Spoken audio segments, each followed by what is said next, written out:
David Clendon. Thank you, Mr. Speaker. I'm also pleased to speak to this bill, this drug and alcohol 5-minute call, sorry. Thank you, sir, yes. We're supporting this legislation and doing so with some considerable goodwill. We think it's essentially good legislation, but our support is limited to Select Committee at the moment because there are one or two aspects of it where we do have some concerns, some qualifications about the bill, but nevertheless we'll be seeking to remedy those at Select Committee. And I don't think there's anything that should prevent us from supporting this bill through, assuming we can get some of those changes at Select Committee. So Mr. Young has just outlined some of the reasons why we support this legislation. It's clear that a lot of the offending, a lot of the reason people end up in the justice system is to do with drug and alcohol abuse. The numbers vary, but it is absolutely one of the primary drivers of offending, and not least of all in violent offending. Yeah. We know that despite this, unfortunately, we continue to underinvest in drug and alcohol treatment programs, particularly community-based programs. And that seems perverse, that we don't adequately invest. I doubt if there's a treatment program in the country, a community-based program, that does not have a waiting list currently. And that is strange, even when courts are referring people to these programs in order to try and prevent further offending.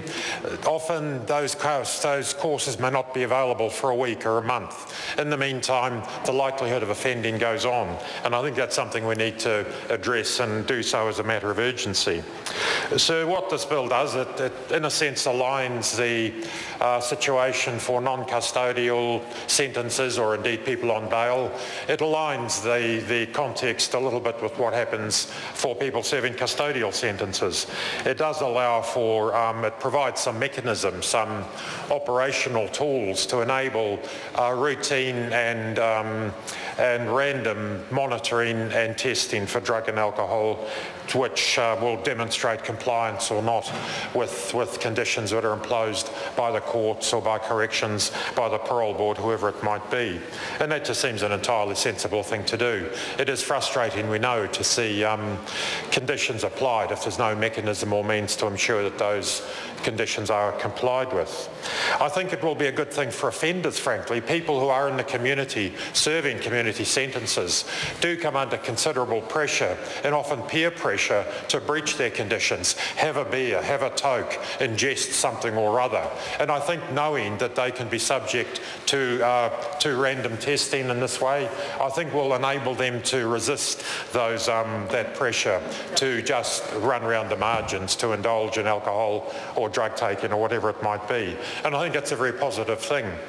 I also think that it's a means where perhaps the courts can take a little more comfort in putting out non-custodial sentences. We know there's a constant barrage of opinion, misinformed opinion, that would have it that only custodial sentences will do. The courts are often under pressure to imprison people in the misguided belief that prison is always a better option than non-custodial sentences or other forms of treatment, specialist courts and the like. We know that's untrue, but nevertheless the judiciary are under pressure to do that.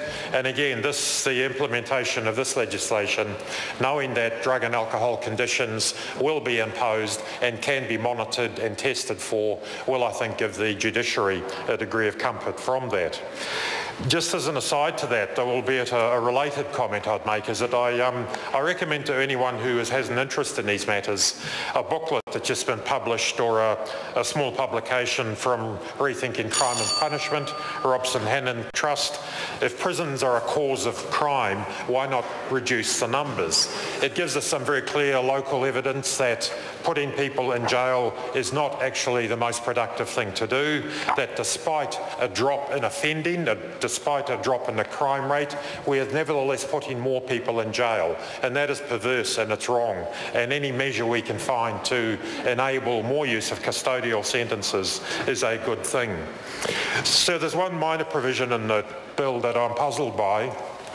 the CEO of Corrections and the Commissioner of Police are both able to make rules about monitoring, about measuring, about setting limits. There seems to be nothing in the bill that obliges them or even encourages them to actually talk to one another while they're making those rules. And that to me is a recipe for inconsistency, for having a mix and a muddle. If they set different limits, for example, that would seem odd that there's nothing in there to allow for some collaboration between the two. These are matters we'll take to Select Committee, sir, and we look forward to a good process there.